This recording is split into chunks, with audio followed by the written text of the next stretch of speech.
अमेरिकी सदर Donald Trump और सेनेटर लिंडसे ग्राहम ने हिंदुस्तानी एम्बेसडर और प्रधानमंत्री की बेइज्जती करने की कोशिश की। एक तरफ मोदी जी के बारे में तो देखिए, ट्रंप ने यह कह दिया कि Modi said to me, sir can I please see you.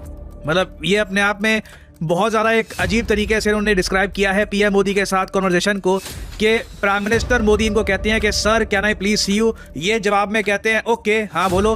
Prime minister Modi came to see me, sir, may I see you please? Yes. ये जिस तरीके से एक्टिंग करके दिखा रहे हैं, sir may I see you please, इनको अच्छे से बताया कि किसी वर्ल्ड लीडर की इस तरीके से नकल करना, ऐसे आवाज निकालना और इस तरीके से बात करना उसके बारे में बहुत डिसरिस्पेक्टफुल है। कल सुबह आपको बता दिया था जब मादुरो को पकड़ा था कि अगला टारगेट मोदी जी होंगे, और वही हुआ जिस चीज का मुझे डर था। पूरी दुनिया चेंज हो रही है। यूनाइटेड स्टेट्स को लगता है कि वो सबसे दुनिया की सबसे ज्यादा डेंजरस गेम खेल रहे हैं और वो जीत रहे हैं। इंडियंस जो है ना, they have that kind of guts, उनको थोड़ा बहुत वो कह लेते हैं। In this day and age, countries are more, I don't want to say they become more selfish, but they will do things only if it is of direct benefit to them. वो American को कह रहे हैं कि भाई ये हमें free advice देना बंद करो, अपने रीजन को पहले देख। दूसरी जानिब इंडिया ने रशियन ऑयल इंपोर्ट्स 6 माह की ऊंची तरीन सतह पर पहुंचा दी। अब रूस से तेल मत खरीदें, वो क्यों, क्या प्रॉब्लम क्या है उसमें? तो डोनाल्ड ट्रंप क्लियरली ये सब देखकर खुश नहीं है। इनको चाहिए कि इंडिया बिल्कुल सरेंडर कर दे और बिल्कुल इनके सामने झुक जाए, जो भी इनकी डिमांड्स हैं इनको एक्सेप्ट कर ले, बट क्लियरली इंडिया ऐसा नहीं कर रहा। ट्रंप का ख्याल ये था कि ये बेंड करेगा, मूडी समझेगा, मगर मूडी इसको, ट्रंप को ये पता नहीं था कि उसकी कितनी रेप्यूटेशन जो मूडी की है हिंदुस्तान के इलेक्ट्रेट के साथ। ये चीज यूएस के अंदर बैठे पॉलिसी मेकर्स नहीं डाइजेस्ट कर पा रहे हैं कि हम अब सुपर पावर नहीं रहेंगे, उसके आसार आपको नजर आ रहे हैं। वो कहता है मैं इसके साथ दोस्ती रखना चाहता हूँ, ये मेरा दोस्त है, ये मेरा चम है, मगर बात असल है कि यू टर्न तो नहीं हुआ है ना। रशियन ऑयल लेना बंद ना किया गया तो भारत के ऊपर टैरिफ बढ़ाया जा सकता है। इससे पहले भी डोनाल्ड ट्रंप जो है वो भारत को इस बात पे रोकने की मुसलसल कोशिश करते रहे कि किसी तरीके से जो है वो रशियन ऑयल लेना भारत बंद कर। अब इंडिया रूस से तेल खरीद रहा है, क्या प्रॉब्लम था? यही प्रॉब्लम था ना कि इंडिया आज डॉलर में तेल खरीदना शुरू कर दे, रूस डॉलर में बेचना शुरू कर दे, चाइना डॉलर में ट्रेड करना शुरू कर दे।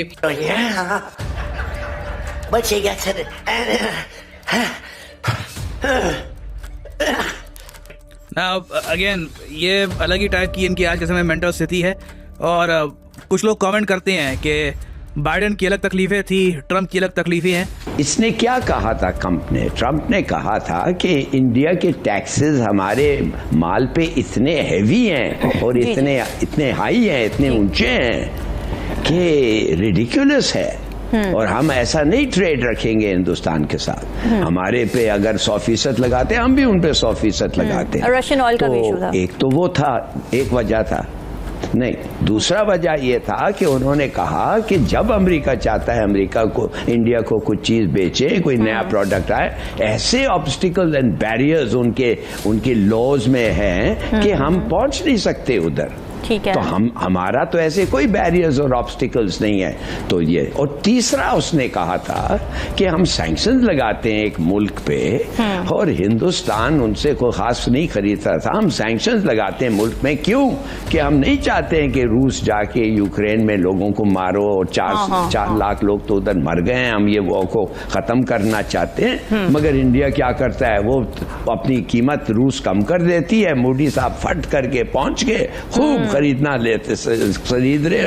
ये थोड़ी इंटरेस्टिंग चीज है। व्हाट्स गोइंग ऑन एक्चुअली, हो क्या रहा है? हो ये रहा है कि इंडियन, सारी बात है, they have resources, money, everything, लेकिन ट्रंप की भी पोजीशन अपनी जगह पे है। कहा यह जा रहा है कि अब जो डोनाल्ड ट्रंप ने जो टैरिफ लगाए इसके ऊपर, इंडिया के ऊपर, उसमें रशियन क्रूड ऑयल के ऊपर जो रिलायंस है वो कम हो गई है। अब अगर मॉस्को से अगर 44% तेल खरीदा जा रहा था, ठीक है जी, तो अब वो आ गया 25%। ये दिसंबर का डाटा कह रहा है। ये एक शख्स है, उसका नाम है कैपलर, नॉट शख्स, एक अदारा है, KPLER, आई थिंक कैपलर बोलेंगे इसको। उसने ये डाटा एनालिटिक्स प्रोवाइडर है कैपलर, KPLER, उन्होंने ये डाटा दिया। और रशिया आज भी सबसे ज़्यादा, जारी बात है, इंडिया से अपना क्रूड ऑयल जो है वो ले रहा है। ट्रम्प ने ये बात जो की उसमें पिछले अगस्त में जो US टैरिफ्स आए इंडिया के ऊपर, तो पहले 25% फिर 50%। अब एक्चुअली डाटा क्या है, फिगर्स क्या, मैं आपको कुछ डिटेल्स बताता हूँ। इंडिया ने अपनी जो क्रूड ऑयल सोर्सेज हैं वो डाइवर्सिफाई करने शुरू कर दिए पिछले कुछ महीनों से। Iraq, Saudi Arabia, United Arab Emirates, जो इंडिया को 44% टोटल क्रूड ऑयल इंपोर्ट देते हैं, जो दी है अभी तक उन्होंने इस दिसंबर में, वहाँ पे मामला ठीक चल रहे हैं। 2 मुल्क ऐड हुए हैं, कुवैत एंड ब्राज़ील, जिन्होंने तकरीबन 10% ऑयल इंपोर्ट दिसंबर में उनके पास आई है। कुवैत से जो क्रूड ऑयल की जो एक्सपोर्ट इंडिया को हुई है, that has increase by 140% from June this last year, June 2025। जो ब्राज़ील से शिपमेंट्स आ रही हैं, ठीक है जी, वो भी अच्छी तादाद में है, लेकिन ब्राज़ील का मसला है कि ब्राज़ील के ऊपर भी 50% टैरिफ है, ठीक है जी, अमेरिकन वहाँ पर। अब इंडिया जो है, उन्होंने अपनी अमेरिकन क्रूड ऑयल भी परचेज बढ़ा दिया, ठीक है जनाब। और अब आप ये समझें कि जो 50% टैरिफ जो इंडिया के ऊपर हैं वो इन इफेक्ट है। अब रशिया से 25% हो गई है, कुवैत पे बढ़ गई है, ब्राज़ील पे बढ़ गई है, और रशियन जो हैं वो इंडियन जो हैं वो कम तेल खरीद रहे हैं। और ये जो लिंडसे ग्राहम की स्टेटमेंट आई एयरफोर्स 1 में, उस पर उन्होंने कहा कि हम जा रहे हैं, हम कम तेल खरीदेंगे। ये मेरे पास एक डाटा है, ठीक है ना जी, ये एक बेसिकली अदारा है, उसने ये शेयर किया है कि जब से ट्रम्प टैरिफ लगे हैं दिसंबर में ये जो है ये सबसे कम तेल खरीदा है, ठीक है। इफ़ आई कैन, इसको मैं कर सका तो मैं ये शेयर कर सका आपके साथ तो ज़रूर करूँगा। बहरहाल ये there is something which is in front of us, बड़ा एक वो जिसे कहते हैं ना, देखिए इंडिया भी बड़ा प्लेयर है, उसको भी इस चीज़ से कोई, I can't show you this, मेरे पास सेव तो होगा लेकिन वो इस पर आ नहीं रहा। अच्छा, अब एक तो इसको थोड़ा समझ लेना चाहिए। दूसरी बात इसमें थोड़ी सी इस तरह है कि अब इंडिया डाइवर्सिफिकेशन की तरफ जा रहा है। रशियन क्रूड जो है वो कंटिन्यू कर रहा है, और वो प्राइसिंग के हवाले से इंडियन रिफाइनरीज के साथ उसकी कंपैटिबिलिटी है, क्योंकि पुराना सप्लाई रिलेशन है। हर जो ऑयल दुनिया में जाता है वो ज़रूरी नहीं है कि वो ऑयल जो है वो हर रिफाइनरी उसको प्रोसेस कर सके। सुनने में आ रहा है कि जो ऑयल वेनेजुएला के पास है